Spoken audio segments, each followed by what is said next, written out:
दोस्तों, आप लोगों में से कितने ऐसे लोग हैं जो सोचते हैं कि आपका देश सबसे अच्छे और अनुशासित देशों में से एक है। आप चाहे कहीं से भी हो, लेकिन आपके दिल का देश प्रेमी तो इस प्रश्न का उत्तर चिल्ला के हाँ ही देगा।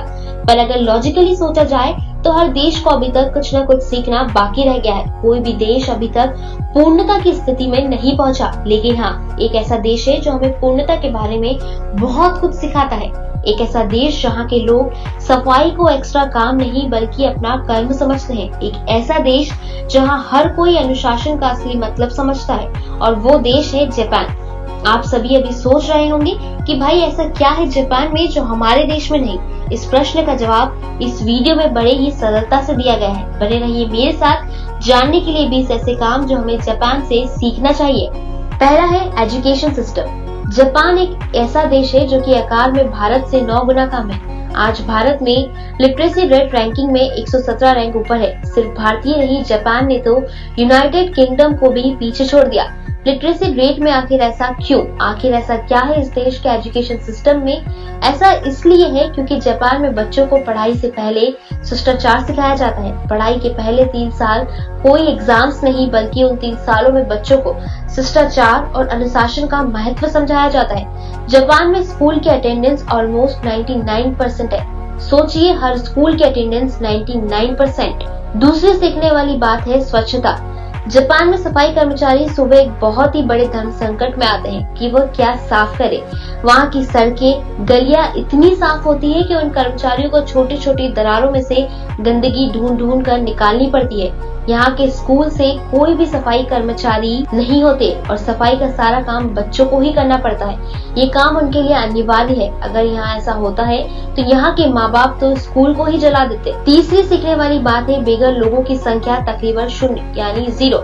जी हाँ, आप ये अगली बात सुनकर जरूर चौंक उठेंगे।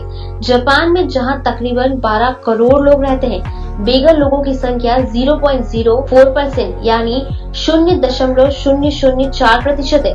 2017 के एक सर्वे के अनुसार जापान में 5,534 लोग बेघर हैं। हमें इनकी सरकारी पॉलिसी से बहुत कुछ सीखना चाहिए। चौथी सीखने वाली बात है दृढ़ता। जापान में हर साल 2000 से भी ज्यादा भूकंप आते हैं और हर 5 मिनट में लोगों को कहीं न कहीं भूकंप का झटका लगता ही रहता है। करोड़ों का नुकसान हर साल और उसके साथ लाखों की जानें जाती है। यहाँ पे इसके बावजूद भी लोगों में दृढ़ता बनी रहती है, फिर से अपने पैरों पर खड़े होते हैं। यहाँ के बौद्ध यानी बुद्धिस्ट विश्वास के अनुसार जिंदगी हमेशा चलती रहना चाहिए। ये काफी रिस्पेक्टेबल है क्योंकि देश को इतनी कठिन समस्याओं से गुजरता है, हर साल अपने पैरों पर फिर से खड़े होने की क्षमता भी रख पाता है, और इस चीज से हम सभी को प्रेरणा लेनी चाहिए। पांचवी सीखने वाली बात है युवा शक्ति। जापान की युवा शक्ति कई देशों में से कई गुना ज्यादा है, और फिर ये बात फिर से उनके एजुकेशन सिस्टम के साथ लिंक कर जाती है। यहाँ बच्चे कॉलेज से निकलते ही लीडरशिप गुण के साथ दुनिया को जीने लगते हैं। छठी सीखने वाली बात है विनम्रता और शीलता। जी हाँ, ये भी जापान से एक सीखने वाली बात है।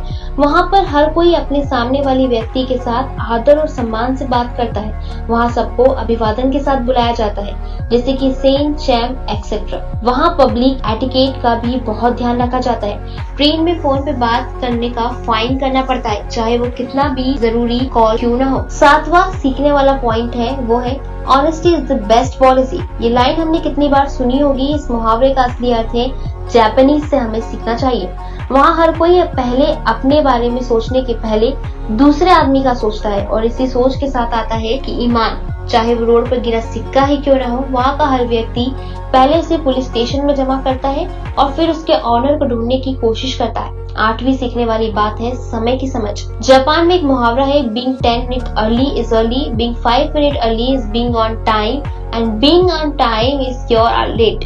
इसी से हमें पता चलता है कि वहाँ के लोग समय को कितना मानते हैं। वहाँ हर कोई समय की कद्र और इज्जत करता है। अब आप खुद ही समझ गए होंगे कि जापान पूरे वर्ल्ड में सबसे विकसित देशों में से एक है। ये चीज काश हमारे देशवासियों को भी कोई सिखा सकता। 9वीं सीखने वाली बात है यानी 9th पॉइंट है असमानता में तरकीब। जब आपके घर में कोई भी सैरामिक बॉल टूट जाए तो आप क्या करते हैं? जाहिर सी बात है, आप उसे फेंक देते होंगे।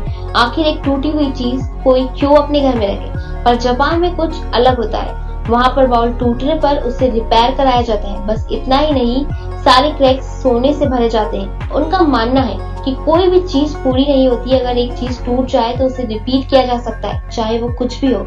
वही टूटना उस चीज को अलग ही एक चमक और एक अलग ही वैल्यू देता है। ये चीज तो सभी को सीखनी चाहिए। 10 पॉइंट है प्रदूषण की समझ।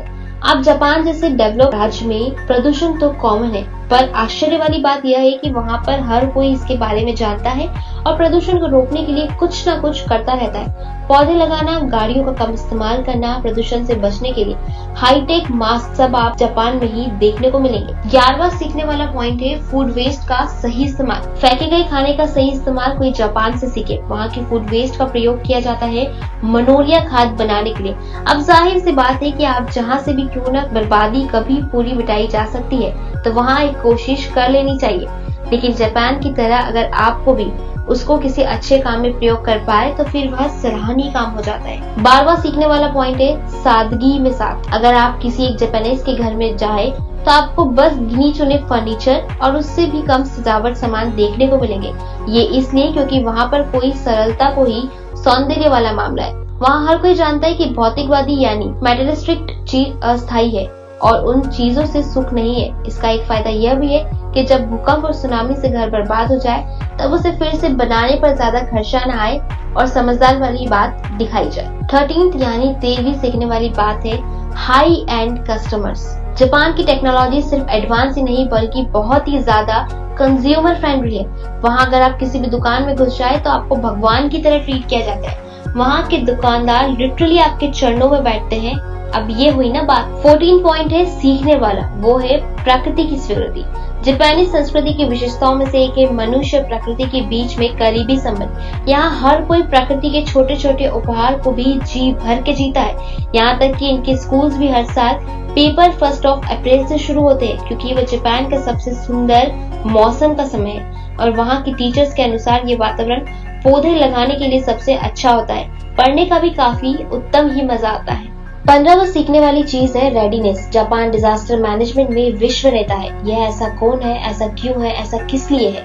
क्योंकि वहाँ के लोग हमेशा दुर्घटना के साथ लड़ने के लिए तैयार रहते हैं। जब कोई देश हर दूसरे दिन दबाव होने की कगार पर रहता है तो उसको तैयार रहना ही पड़ता है। वह जापान मान गया। 16वां सीखने वाला पॉइंट है नियमों का पालन करें। नियमों का पालन करना, आदर करना यहाँ के बच्चों को स्कूल के पहले 3 सालों में अच्छी तरह से सिखाया जाता है और यह गुण बच्चों को बड़े होने तक याद भी रहता है और नियमों का वो पालन भी करते हैं। यहाँ अगर सीढ़ियों के 2 हिस्से होते हैं, एक जाने के लिए और एक आने के लिए, तो लोग उनके काम के अनुसार उन 2 हिस्सों का प्रयोग करते हैं, चाहे सीढ़ियों के नीचे उनको वेट ही क्यों ना करना पड़े।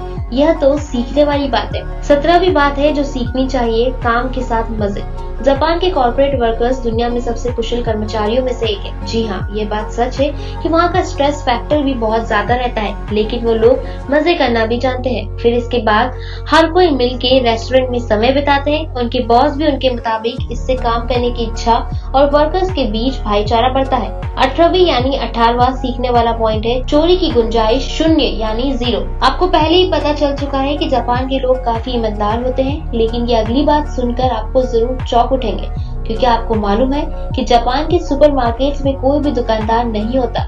वहाँ के सारे काम वेंडिंग मशीन के द्वारा होते हैं। मार्केट हमेशा खुले रहते हैं क्योंकि सबको मालूम है यहाँ पर कोई भी चीज चोरी होना नामुमकिन है। ये बात सुन के भारतवासियों को काफी दुख होगा। 19th यानी 19वीं सीखने वाला पॉइंट, परिवार के साथ अच्छे समय बिताने का महत्व। क्या आपने कभी न्यू ईयर जापान में मनाया है? न्यू ईयर एक काफी इम्पोर्टेंट त्योहार है। वहाँ अगर आपने जापान में कभी न्यू ईयर नहीं मनाया तो मैं आपको बताती हूँ कि आपको सड़कों पर कोई भी लोग दिखाई नहीं देंगे।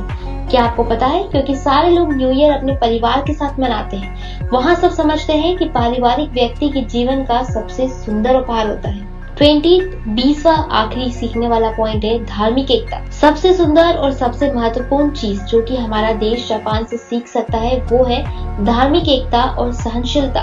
वो देश टेक्नोलॉजी और इनोवेशन में विश्व में सबसे आगे होने के बावजूद भी धर्म और परंपरा को सबसे ऊंचा समझता है। वहाँ के लोग 2 धर्म को मानते हैं, एक बुद्धिज्म और दूसरा शिंतो। उसके बावजूद यहाँ हर कोई दोनों भगवानों को समान आदर से पूजता है। ये काफी दिली चीज है, क्योंकि सिर्फ भारत ही नहीं हर देश जापान से सीख सकता है चाहे आप इंडिया से हो या यूएसए या फिर ब्राजील या स्पेन। हर देश के व्यक्ति के पास सुधरने की गुंजाइश होती है और आपके देश को सुधरने के लिए पहले आपको खुद सुधरना होगा। खुद को सुधारने के लिए जापान से अच्छा आइडियल आपको नहीं मिल सकता। ये वीडियो देखने के लिए बहुत बहुत शुक्रिया। आई होप आपको ये वीडियो पसंद आया हो और ऐसे इंटरेस्टिंग टॉपिक्स को जानने के लिए, नॉलेजफुल वीडियो देखने के लिए हमारे चैनल को सब्सक्राइब जरूर करें। धन्यवाद। Thank you so much.